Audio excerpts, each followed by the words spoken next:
Good morning all of you. Myself Prakash Jahangir. मैं आज आप सबके सामने इंग्लिश विषय से जुड़ी कुछ महत्वपूर्ण बातें जो हैं वो शुरू करने जा रहा हूं। देखिए, इंग्लिश भाषा है और सभी कंपटीशन एग्जाम के अंदर इंग्लिश एक महत्वपूर्ण सब्जेक्ट के रूप में उभर कर आया है। तो ध्यान रखें, चाहे आप एसएससी की तैयारी कर रहे हैं, चाहे वो रीड लेवल 1 और लेवल 2 या पटवार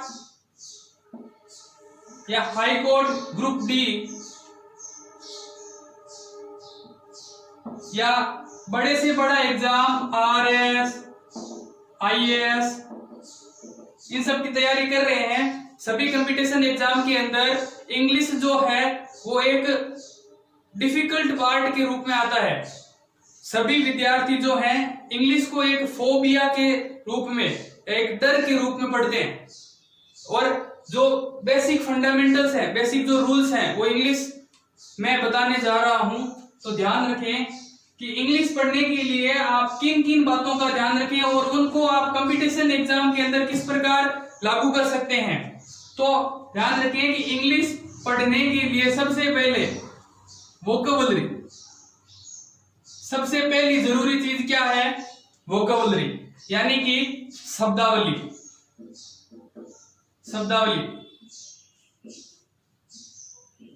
देखिए मित्रों, जिस प्रकार बैंक के अंदर हम पैसे जमा कराते हैं और उसी प्रकार हम एक वर्ल्ड बैंक बनाएं, अपने घर पे बैठे एक नोटबुक्स बनाएं, उसके अंदर सबसे ऊपर लिखें वर्ल्ड बैंक और उस बैंक के अंदर प्रतिदिन आप कुछ ऐसे मीनिंग्स जो हैं लिखते जाएं, जमा करते जाएं, ताकि वो आपके कंपटीशन एग्जाम के अंदर काफी सहयोगी बने। पहली चीज एंटोनियम, दूसरी चीज सिनोनिम, तीसरी चीज वन वर्ड सब्स्टिट्यूशंस। ये तीनों चीजें सभी कंपटीशन एग्जाम के अंदर आती है और जो तैयारी करने वाले मेरे साथीगण हैं वो क्या करते हैं कि एग्जाम शुरू होने से या एग्जाम होने के 2-3 दिन पहले या 10-15 दिन पहले इन एंटोनियम सिनोनिम्स को, वन वर्ड्स को रटना शुरू करेंगे। रटने से कोई चीज याद नहीं रहती है।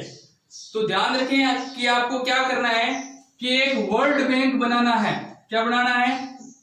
World bank. उस वर्ल्ड बैंक के अंदर प्रतिदिन डेली का एक सिनोनिम, एक एंटोनियम और एक वन वर्ड लिखना है। प्रतिदिन एक एंटोनियम, एक सिनोनिम और एक वन वर्ड। जिस दिन से आप कंपटीशन एग्जाम की तैयारी शुरू करते हैं उसी दिन से आप वर्ल्ड बैंक बना लीजिए और उस वर्ल्ड बैंक के अंदर प्रतिदिन ऊपर डेट डाल दीजिए कि इस डेट को ये वाला एंटोनियम, ये वाला सिनोनिम और ये वाला वन वर्ड मैंने लिखा था। प्रतिदिन उसको, वो जो वर्ल्ड बैंक है और वो जो तीनों चीजें जो हैं वो आप दिन में कम से कम 3 बार देखें ताकि आपको वो चीज याद रह जाए और महीने 2 महीने बाद आपको वो काफी सारे एंटोनियम, सिनोनिम, वन वर्ड्स याद हो जाएंगे। दूसरी चीज क्या है? फोनेटिक्स।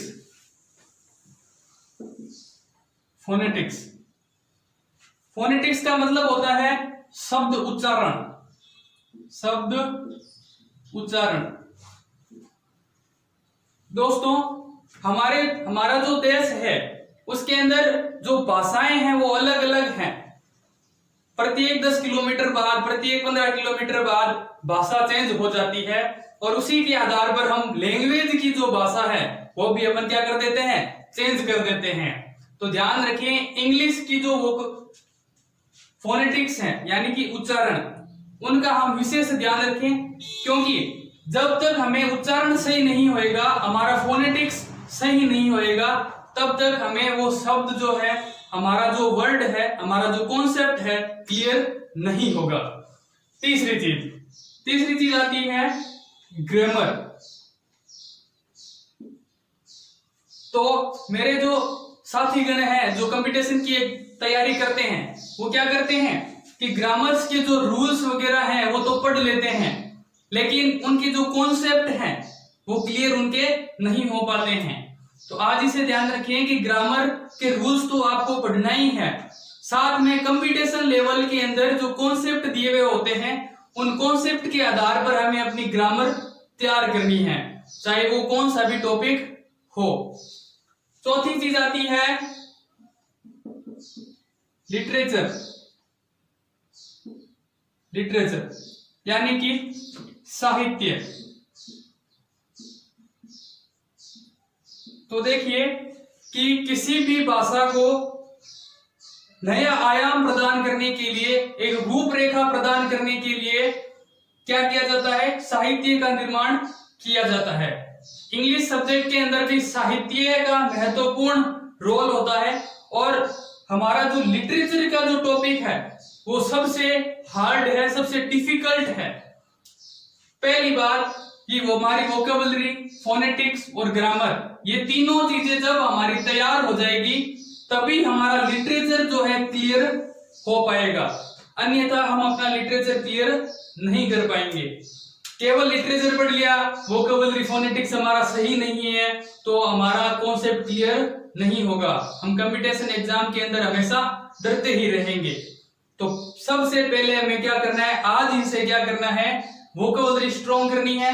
क्या करना है, वर्ड बैंक बनाना है और उस वर्ड बैंक के अंदर क्या लिखना है, प्रतिदिन 3 मीनिंग लिखने हैं। उसे 3 मीनिंग से आपको 5-6 महीने बाद या जब तक आपका एग्जाम होता है तब तक आपको अच्छा रिजल्ट मिलेगा, आपको काफी सारे जो मीनिंग्स हैं वो याद हो जाएंगे। फोनेटिक्स हमारा उच्चारण सुधारना है और ग्रामर के basic rules, basic fundamentals, concept जो है वो हमें पढ़ने हैं। रूल्स के अतिरिक्त भी हमें कोई चीजें जो है वो हमें आनी चाहिए। लिटरेचर, साहित्य भी हमें जरूर पढ़ना चाहिए, साहित्य के अंदर जो चीजें हैं वो हमें